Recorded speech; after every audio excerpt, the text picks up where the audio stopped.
Исәнмесез, эфирда жұмға күн яңалыклары, студияда Роза Хабибуллина, алға таба койбір темалар турында. Роспотребнадзор текшеруінен соң Золушка балалар бақшасында бір түркім ябылды. Мұның себеплері нәрседе? Шолыда 9 бақша яңартылырға тиеш, түзіліш ремонт вақытында бір бинада ябылмайышақ. Пластик пакетлар белән көрәш, шәһәребезнең активист экологлары планетаны сакларга яңа ысуллар тәкъдим итә.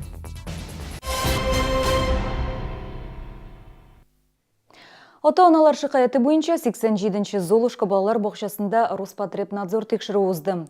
Экспертлар бакчада санитария законнары бозулуын ачыкладылар. Нәтиҗәдә суд карары белән бер төркем ябылды. Теманы хәбәрчеләребез дәвам итә. 13-нче төркем бүлмәсендә яңгыр суы торбалары тишелеп, стеналар зыян күргән. Нәтиҗәдә санитар нормалар бозылган. Төркемне ябуның сәбәбе шул. Экспертлар торбаны алыштырырга кушканнар. Суд төркемне 2 айга ябарга дигән карар чыгарган. Әмма бакча җитәкчелеге ремонтны тизрәк төгәлләгән. Ливневые трубаларны алыштырдылар группада. Һәм стояк буенча беренче этажда, һәм подвалда ясадылар. Трубаларны ясадылар. Аннан соң ремонт ясадылар. Группада 13-нче группада частичный ремонт, өлешчә ремонт ясалды. Һәм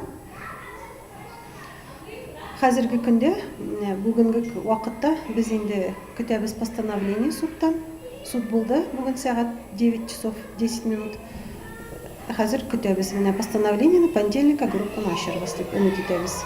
Ремонт эшләре 100 мең сум тирәсенә төшкән. Хәзер Золушкада комиссия көтәләр. Ул җитешсезлекләрнең бетерелүен расласа, 13-нче төркем дүшәмбедән эшли башлаячак. Рим Әхмәтова, Елена Камалова, Ленар Солтанов, яңалыклар. Быйыл Татарстанда 85 балалар бакчасына капиталь ремонт уздырылачак. Бу 1 миллиард 700 миллион сумга төшә. Шолода 9 бакча яңартылырга тиеш, ремонтка 230 миллион сум акча бирелә. Төзелеш ремонт вакытында бер учреждениедә ябылмый. Теманы хәбәрчеләребез дәвам итә. Алан бакчасында ремонт 70%-ка башкарылган. Отдел кешеләре төгәлләнеп килә. Ремонт 9 июньдә бетәргә тиеш. Пищеблок надо ремонтировать, прачечную надо отремонтировать. Ну, там еще одна лестничная клетка остается. Там надо демонтаж сделать сначала, потом вентиляционные работы, по электричеству все работы. Ну, смена там электропроводки и все, оборудование менять надо будет. Биредә инде берничә төркем бүлмәсе ясалган. Балалар башка группаларга күчеп торганнар. Хәзер үзләренең якты яңа бүлмәләренә кайтканнар. Тәрәзәләр шундый пакетлы жылы булачак, безнең садигыбызда якты булачак. Бүтән 100%-ка алышынды безнең идәннәребез, ишекләребез, тәрәзәләребез. Бик затлы итеп ясалды ремонт эшләре. Киләсе атна да түбәне кровнине эшли башлыйбыз, Алла бирсә. Аннан соң ашханәне ремонтлыйбыз һәм прачканы ремонтлыйбыз. Ул вакытта инде без садикны бөтенләй ябабыз. Рәйтеләр, әтияниләр акашында гафу итәбез. 37-нче балалар бакчасында капиталь ремонт программасында биредә ремонт ачылганнан бирле бер тапкырда булмаган. Бакчага 44 ел.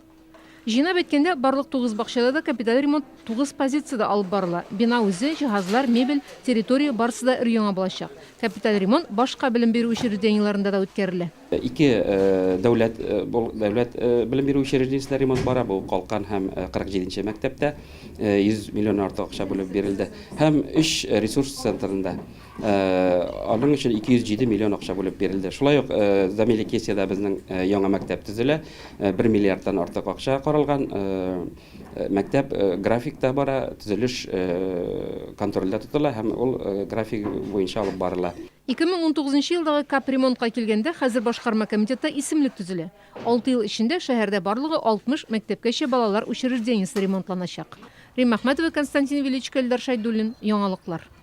22 апрель халыкара җир көне. Бу көнне активист экологлар халыкны планетаны сакларга өндиләр. Быелгы җир көне пластик пакетлар белән көрәшүгә багышланган. Күптән түгел Greenpeace зур сәүдә шелтәрләренә пакетлардан баш тартырга дигән тәкъдим белән чыкты. Бу башлангычны Чаллы экоактивистлары да хуплады. Полиэтилен капчыклар кулланмый башласак, күпме файда булыр иде. Табигатькә дә, үзебезнең кесәгә дә. Шул максаттан шәһәрдәшебез Елена Чечеланова эко-сумкалар тегә. Пакет тиз йыртыла, күп тотыла, ә мондый букча озакка җитә.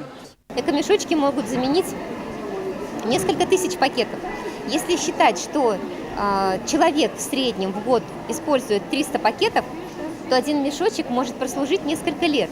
Соответственно, 300 умножаем на количество лет, пока он не порвется, но это около 2000. 21 апрельде шәһәр күләм шимбе өмәсе үтәчәк. Шәһәр территориясын җыештыруда катнашкан барлык оешмаларның көнкүреш һәм агач үсенте калдыклары бушлай кабул ителә. Наил Мәгдиев чаллыларны өмәләрдә катнашып шәһәрне чистартуга үз өлешен кертергә чакыра. Янгын сундыручылар һөнәри бәйрәмнәрен билгеләп үттеләр. Мәйдан янында Совет янгын хезмәтенә 100, Россия янгыннан саклану оешмасына 369 ел тулу уңаеннан бәйрәм программасы үтте. Анда гадәттән тыш хәлләр министрлыгының махсус техникасы куелган иде. Коткаручылар халыкка янгын сүндереп һәм яна торган машинада кысылып калган кешене коткарып күрсәттеләр. Чарада шулай һөнәри бурычларын үтәгәндә һәлак булганнарны искә алдылар. Хезмәткәрләргә хөкүмәт һәм министрлык бүләкләре тапшырылды.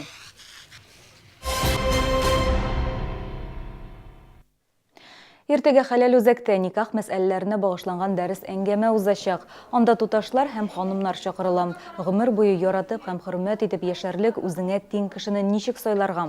Бу сорауларга аңлатманы татарча психология проекты авторы Алсу Талибуллина бирәчәк. Дәрес бушлай үткәрелә, 16 сәгатьтә башлана. Май бәйрәмнәрендә ничек ял итәбез? Татарстан хезмәт һәм мәшгульлек министрлыгы хәбәр итә. 1 май яз һәм хезмәт бәйрәме, 9 май җиңү көне. Алар ял көне була. 7 январдагы ял көне 2 майга, чәршәмбе көнгә күчерелде. 28 апрель шимбә көне ялы 30 апрельгә күчерелә. Шулай итеп 5 көнлек эш атнасы булганда 29-30 апрель 1, 2, 9 май ял көне була. 28 апрельдә һәм 8 майда эш көне 1 сәгатькә кыскартыла. Хәзер рекламалы мәгълүмат. Яршаллыда илнең иң яхшы ярминкәләреннән берсе бөтен Россия ярминкәсе эшли.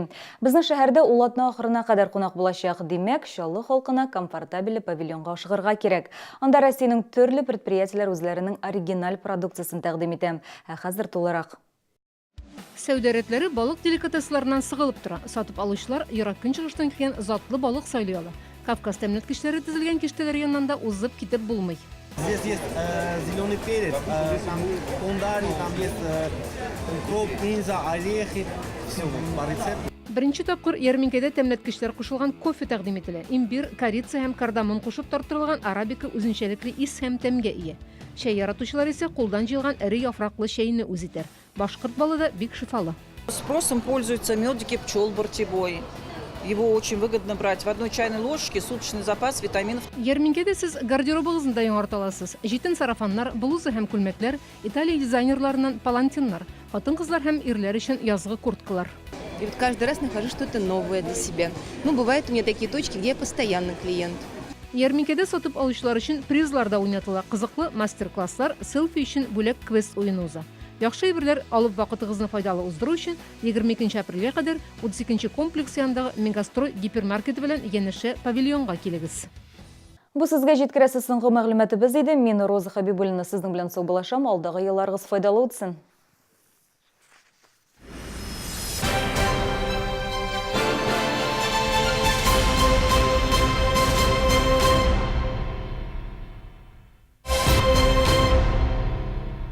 Единственный раз. Супер цена. Все по 950 рублей. Беларусь. Кожаные туфли, ботинки, босоножки. Весна-лето. Только в эту субботу, 21 апреля, Дворец культуры КамАЗ. Не пропусти! Большая распродажа настоящих фабричных шуб. Скидки до 50%. Рассрочка без переплаты. С 20 по 22 апреля в ДК КамАЗ. Библия «Ночь» в магазине «Дом книги». 20 апреля скидка 30% по дисконтным картам. 21 апреля скидка 30% всем и на все.